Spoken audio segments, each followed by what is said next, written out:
এটা দত্তপুকুরে, এই বুদ্ধর মন্দিরটা দত্তপুকুর স্টেশন থেকে মিনিট 10-15 আসতে হবে।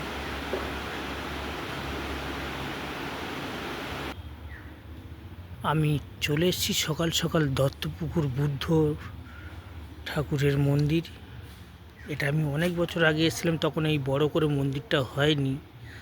এখন দেখছি বিশাল মন্দির টন্দির হয়েছে।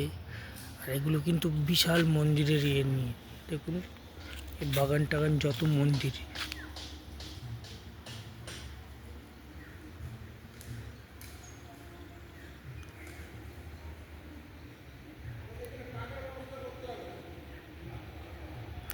যারা দত্তপুকুরে আসেন, আপনার দত্তপুকুরের স্টেশনে নেমে 2 নম্বর স্টেশন থেকে বাঁ দিকে আসতে হবে। এসে এই দত্তপুকুর মন্দির দেখতে পাবেন। একটু কিছুটা আসলেই লোককে জিজ্ঞেস করলেই বলে দেবে বুদ্ধর মন্দির বললেই।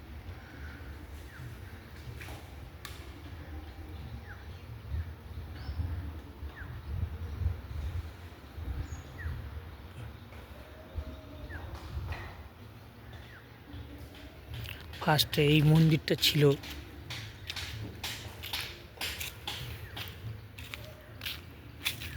এই যে পুরনো মন্দিরটা, কিন্তু এটাকে এখনো ভাঙেনি, কারণ যেহেতু এটা নতুন বানিয়েছে এটাকেও রেখেছে।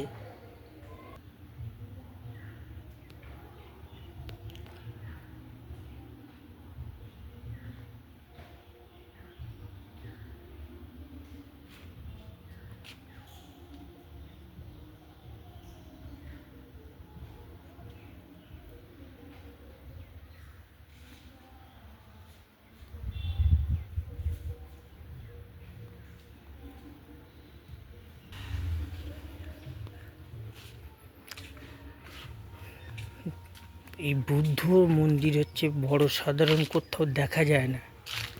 আমি ফার্স্ট টাইম দেখলাম হচ্ছে আমাদের দত্তপুকুরে।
এবার বলো, যে দত্তপুকুর স্টেশন থেকে যদি বুদ্ধর মন্দির আসতে হয় কীভাবে আসতে হবে? দত্তপুর স্টেশন নামতে হবে, নেমে নেমে অটো ধরতে হবে। অটো কোন জায়গার অটো? একদম নেতাজি সংঘ ক্লাবের সামনে অটো। নেতাজি সঙ্গে। বলবে বুদ্ধ মন্দির যাবো, আচ্ছা। বিহার বুদ্ধ আর মন্দির বললে ওরা 10 টাকা ভাড়া নেবে, মন্দিরের সামনে রাখবে। আর ক নম্বর স্টেশন নামতে হবে? 2 নম্বর। 2 নম্বর স্টেশন নেমে, নাহলে লোকাল দিলে 1 নম্বর। আচ্ছা বলে নেতাজি সংঘর সামনে দিয়ে যে টোটো স্ট্যান্ড আছে, স্ট্যান্ডে নেমে যাবো। আচ্ছা একদম সোজা পথ। ওরা বুদ্ধ মন্দির বললে এক চান্সে দেখিয়ে দেবো। আচ্ছা, ঠিক আছে। আর এই দত্তপুকুর এরিয়া খুব ভালো, সবুজে সবুজ, যে আসবে তারই ভালো লাগবে। আমি বছরে একবার করে আসি। আর চারিদিকে এরিয়াটা দেখুন কত সুন্দর। আপনারা সবাই দত্তপুকুরে আসবেন বুদ্ধ মন্দিরে, খুবই ভালো লাগবে। আর এখন তো বড় করে বানিয়েছে। আমি লাস্ট মন্দিরে এসেছিলাম বছর 10 আগে, এখন তো বিশাল মন্দির বানিয়েছে। যাক, ভিডিওটা বেশি বাড়াচ্ছি না, লং হলে আপনারা দেখবেন, খুবই ভালো লাগবে।